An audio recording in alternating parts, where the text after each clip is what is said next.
A very big, warm, literally warm welcome to Clemson University. And as you can probably tell by my orange, I am one of the alums. So I wanted to talk to you a little bit about the difference between the Clemson University graduate experience and the undergraduate experience that you may have had. And as an alum, I can tell you with great certainty that the Clemson graduate experience is a wonderful, incredible professional development opportunity. And you should really look at it that way, not just being the receiver of information, but also being somebody who's proactively involved in seeking information as well as receiving it. So that's a little bit different mentality. As an undergraduate student, you received parcels of information. So you were more focused on learning and repeating and understanding what was given to you that was written in a textbook by and large. As a graduate student, it's so much more than that. You're actually synthesizing that information. You're learning more information, but you're learning how to put those bits of information together. Not only that, you should be focused on determining how you are a part of that information. How are you a part of your discipline or your field? And how do those fields connect to one another as well? So again, it's a very different perspective.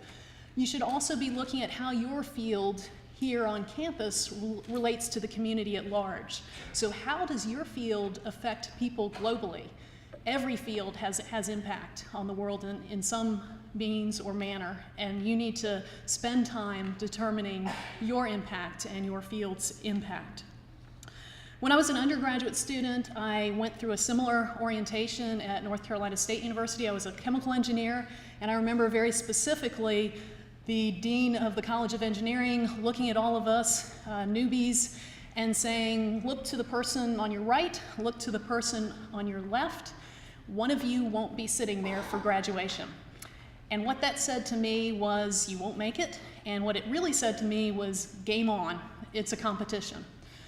And so that was very much my feeling as an engineer, that it was a race, a track race, to attempt to be better and to be one of the two that made it to the finish line. And I'd like to give you a completely different message as a graduate student.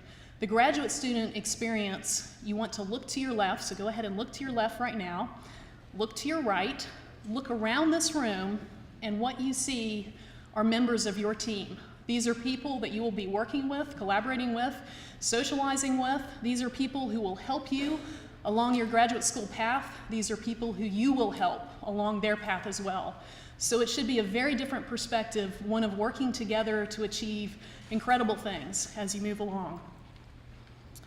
What I'd also suggest is that as you look around the room, you're probably thinking, I see a lot of other incoming students. But I would suggest that you're also seeing future directors, entrepreneurs, leaders of nonprofits, researchers, professors.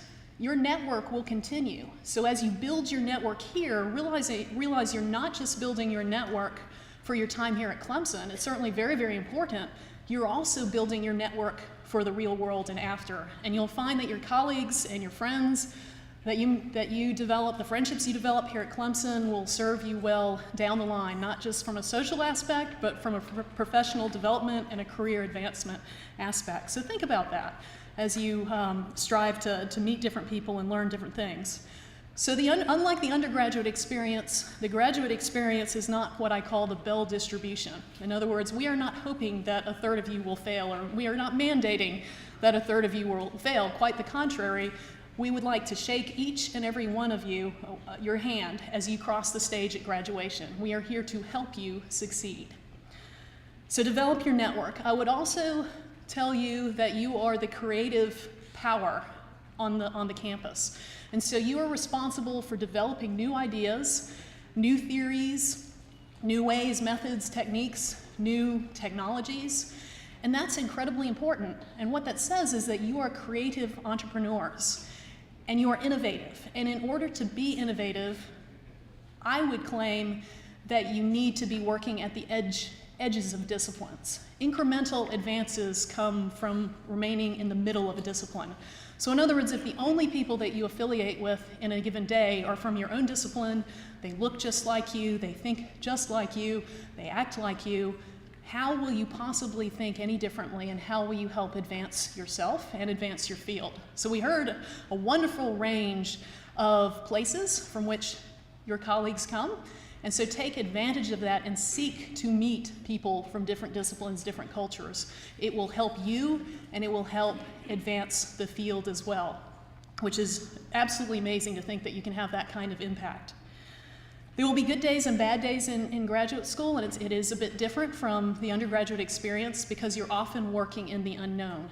And so you're developing ideas, theories, methods, technologies that don't exist.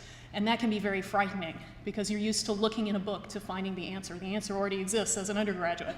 As a graduate student, you're creating the answers, and that can be terribly, terribly disturbing. And you'll have bad days. I certainly had days where I wondered if indeed I would graduate, if what I was doing was worthwhile. And so you'll look to your network. Your network's in here. Your network are your professors. Your network are senior graduate students who have been there and who have experienced the highs and the lows. So I encourage you to be very social and to meet people and to develop what I call go-to people who will help you through the low points because they will occur. That's very, very normal. You should also find activities outside your research. You need to be a well-rounded individual. And again, as an undergraduate, you have very prescribed schedules. As a graduate student, you become a manager of your own time. And so as you learn to balance your activities, that will serve you well in the real world because that is very much a real world situation. The real world is not prescribed as it is as it is to an undergraduate. So as a graduate student, it will be very difficult. Clemson's a fantastic place. There are so many distracting options as far as thinking of ways to balance your day. So think very carefully on that. In summary, as you develop, you will develop your own skill set. You will be judged when you graduate from this university, not as much as I'm from Clemson University versus another university, but you will be judged based on your unique talent and skill set. So you need to work hard to develop that unique talent and skill set. Clemson has enormous opportunities for professional development and for technical development. So again, I encourage you to balance your time, but to be a proactive participant in your own development. In my mind, and I may be quite biased, Clemson graduates are tenacious, they're savvy, they're scrappy people who know how to do things with very little resources. They are humble, they are welcoming, and they're very community focused. So they understand how their work and their attitude affects the community, and they're community minded. So I look forward to working with you to develop those characteristics as you're here. We're here to help you and to celebrate your successes. Embrace the experience, embrace it proactively, dream big dreams, and dream in Clemson Orange. Welcome. Good afternoon, folks. Thank you.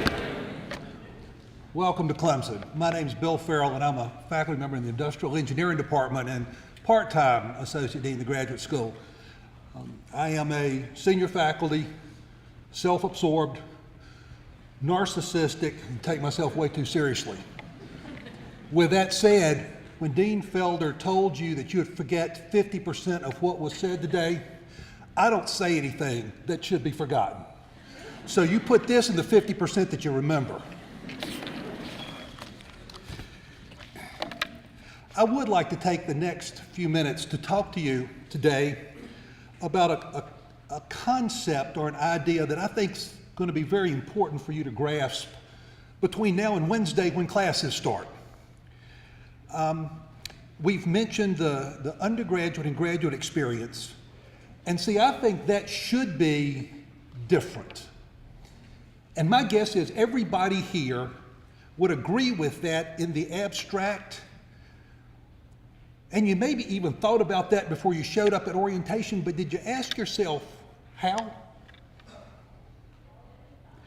Well, being an engineer, I tend to look at things through the design lens because original designs of things and their performance are highly interrelated. So, when I think about the design requirements on undergraduate education, it always looks to me structurally more like high school. Now, Dean Burg mentioned some of these things, so I'm not going to repeat them all. But the curriculum's prescribed, at least in the United States. When you come, you get a catalog that prescribes all of the courses, you check them off, you get a degree. Everything follows the textbook very closely, Many faculty go to extremes to make sure you come to class.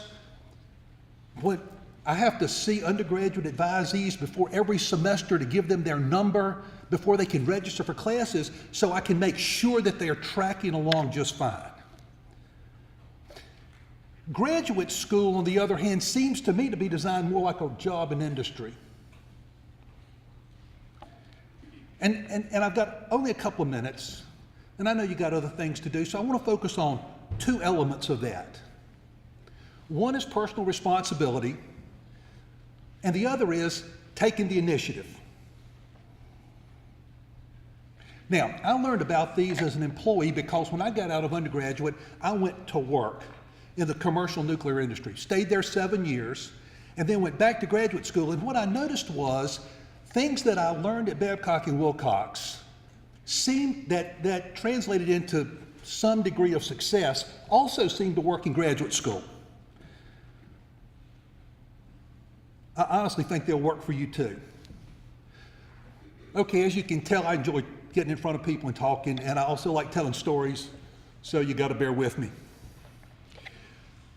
My orientation at Babcock and Wilcox, bachelor's degree in physics from Wake Forest, showed up, went to human resources. They took me to see my boss. He talked to me about 5 minutes. His secretary took me to see my technical lead. He talked to me for about 15 minutes, showed me, 10 volumes of policies and procedures and said, read those, and here is your first technical assignment and the due date.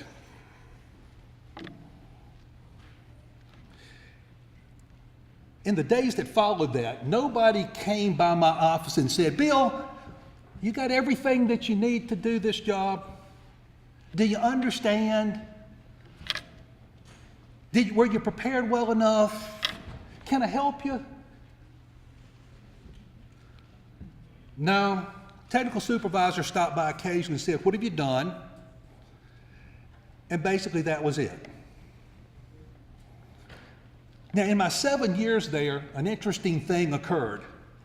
When I missed a deadline or turned something in that was half-baked, not one time, not once, did somebody come over and put their arm around me and say, I understand. You had a hard week. You had other things on your mind. Not once. What they did show me was that they were unhappy, and they had every right to be. And see, the deal was, in retrospect, it became abundantly clear that it was my job to do my very best on every task and turn it in on time. There were high standards. And the philosophy was, and it works here as it did at Babcock and Wilcox, that if we all did our job really, really well, that the sum of what we did was much bigger than just the sum of our individual efforts, and we could be very prosperous. We'd succeed, we'd get raises, the company would grow. That is, the folks I worked for, and I worked for several folks in those 7 years, expected me to give my best effort, to turn everything in on time, and to do that in every single task I was assigned. Give it my best effort, turn it in on time, and do it every time. Now, if the story stopped here, it'd be pretty macabre, right? Poor little 21-year-old engineer, stuffed off in an office, locked the door, executioner boss sitting outside ready to fire him if he didn't do his job. Well, it didn't quite work like that. See, the personal responsibility part of this, getting the work done, had a really neat flip side. And that was, no matter who I went to see for those 7 years to ask for help, gave it to me as long as I was working hard and giving it my best effort. Do you hear that? No matter who I asked for help, as long as I was doing my job and doing my best, wanted me to succeed. I think that's absolutely true here as well. So you want to be successful at Clemson and have a great graduate experience? See, I think it centers on personal responsibility, and taking the initiative. I have some very specific suggestions for you. Understand that the people in this room and the faculty and the staff are all your colleagues. Treat them with respect, work hard, try to figure things out, but when you're stuck, don't hesitate to ask. 2, be a very active time manager. Understand that submitting half-hearted efforts and turning stuff in late is not going to be acceptable to faculty members. And it shouldn't be to you either. Best effort, on time, every time. No matter how mundane the homework assignment, all the way up to a thesis or a dissertation. Best effort, on time, every time. 3, when you go to class, don't be an ornament. Don't just be sitting out there for us to admire. Come to class prepared to participate. Be a good citizen of the department. You are going to be amazed at the opportunities that exist in every one of the departments at Clemson University at some points between 8 and 5, Monday through Friday. Now, everybody doesn't work those hours, but most faculty and staff are there part of the time, so make sure you're there. And some things just happen when a department chair needs somebody to do something. They'll wander out in the hall, and if you're at your desk working, you're going to be amazed at what shows up. You're going to be amazed at the opportunities. Be a good citizen of the department. As has been mentioned several times previous, make friends with people other than just folks who are like you or in your department. It'll help. You will be amazed if you're in industrial engineering. You'll be amazed at some of the ideas a sociologist will have on your PhD research. Last but not least, this was advice passed on when I interviewed at the University of Michigan. Find something you do, love to do, and do it with a passion. And that's what's going to lead to happiness and success, not the very nature of your dissertation topic. So that's my list, and I have one more, and it's things for you to do. Actually, some of these before the sun sets today. Download the Graduate Student Handbook from the web for your department and for your program and read it. I know, I'm sorry. Homework assignment, and it's not even first day of class, and many of you aren't in most of you are not in my department. Download the Graduate Student Handbook. It will be on the web. Print it out today and read it. Sometime in the next couple of days, you will have departmental orientation. Go to it after you read the Graduate Handbook. Then sometime in the next few weeks, put together a draft plan of study, what you want to do in your entire time of Clemson. And I know you're sitting out there saying, this guy has completely lost his mind. I've been here, pick a time, 24 to 72 hours, and he wants me to, yeah, I sure do. A lot of it's in the Graduate Handbook. It can always be changed, but you can't change a plan until you have one. And last but not least, when some of this turmoil of getting a semester started for you and your advisor settles, stop by, make an appointment, introduce yourself, and ask for some advice. So there it is, personal responsibility and taking the initiative to ask for help. Best effort, on time, every time. Welcome again. You're starting an extraordinarily neat journey in part of your life. Have fun. Thank you very much. Welcome. So I think I'm the only female here who's maybe not wearing orange who's going to speak today. But I have a good excuse. I've been in the lab all morning. My name is Johnell Brooks, and I'm a faculty member in the psychology department. And unlike our previous speakers, I have 3 degrees from Clemson. And like Dr. Burg was saying, one of the reasons that Clemson is really special and you need to make your own path here at Clemson is really finding your own path. So for me, I do a lot of work with aging drivers, and I do spend 1 day a week in the psychology department at Clemson, but I spend the rest of the time, my time in Greenville working with either automotive engineers or in the hospital system. And I think really one of the important things to do to find your own path is taking a lot of time to look at all of the opportunities out there and make sure that you spend your career doing something that you absolutely love. So like our previous two speakers, I'd like to point out just a couple of things that I think are important differences between undergraduate school and graduate school. This past summer, each summer I teach a class for at-risk incoming freshmen, so I give them the same kind of talk. What are the important differences between high school and college? But I think it's really important to go into grad school also understanding the differences between undergraduate school and graduate school. So the first one is a team effort, and I think Dr. Burg really spoke nicely to that. A lot of people come into graduate school and you think that you have to be number one. And if you are number one is usually the person who is the most isolated because they're trying to beat out and push down everybody around them. And to really succeed in graduate school, you have to work as a team, you play as a team, you work as a team, you do your research as a team, and that's really what's going to help you succeed. The second one is that even working with your faculty members, it's much more of a team effort. Your faculty members aren't going to tell you what to do, and we expect when you have meetings with us to come and really push us to our extremes too.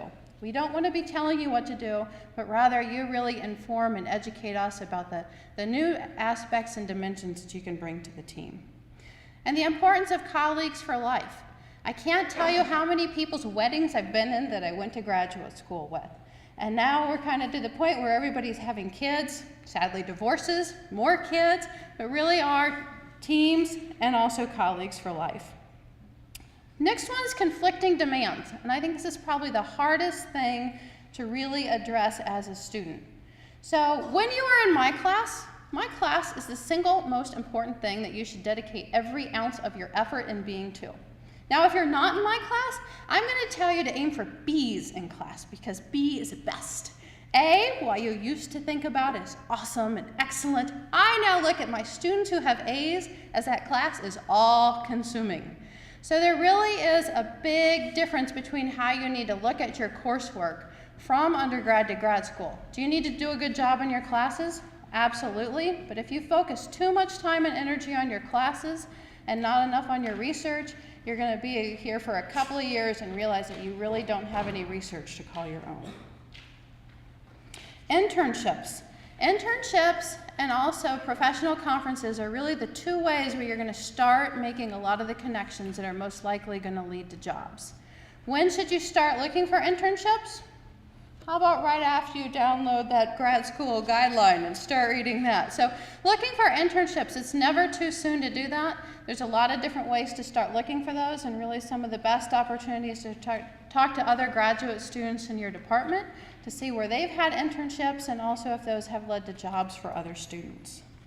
The professional meetings is really a hardship for a lot of students their first year because you haven't probably done enough research yet. One thing to know that's wonderful about the graduate school is that they do offer scholarships if you're presenting at professional conferences, but really treating a professional conference as an investment for your first year. It's the same thing as buying an important textbook. Going to those professional conferences, it's certainly hard because you're taking time away from your classes and your research, but that's really where you're going to see the most up-to-date things that are going on within your field. You're going to start finding out about internships, and more importantly, you're going to start making those connections that are going to lead to internships and jobs down the line. Use your older graduate students as a reference and also as a resource. Find out what classes they found most useful, which research projects have paid off the most, who it's most helpful to work with and get advice from, who to stay away from. But at the same point, I think one of the things that you need to be really aware of now that was not a problem when the three of us were in graduate school is Facebook. And I know this sounds somewhat ridiculous, but I can't tell you how many of our students have lost internships, have not been given interviews because of the kinds of activities and comments that you make on Facebook. So just be aware of the fact that if you're looking for an internship, that's something that these folks are going to be looking at, and something that's unfortunately out there for life. So I do forewarn you about being careful with that one, because that is unfortunately something that's become a problem over the last couple of years. And just as Karen had mentioned, the importance of really getting involved. So getting involved with the university, getting involved with professional organizations, finding out how you can volunteer with your community. And it's amazing at how many times those volunteer experiences are really what lead to thesis and dissertation projects. Also know that all of us are here to really serve as a resource for you, that we can do anything and everything that we can and never be afraid to come to anybody's door to ask for advice or for help. So welcome to Clemson. You made a wonderful decision, and next time I'm here, I'll make sure I wear orange. Thank you.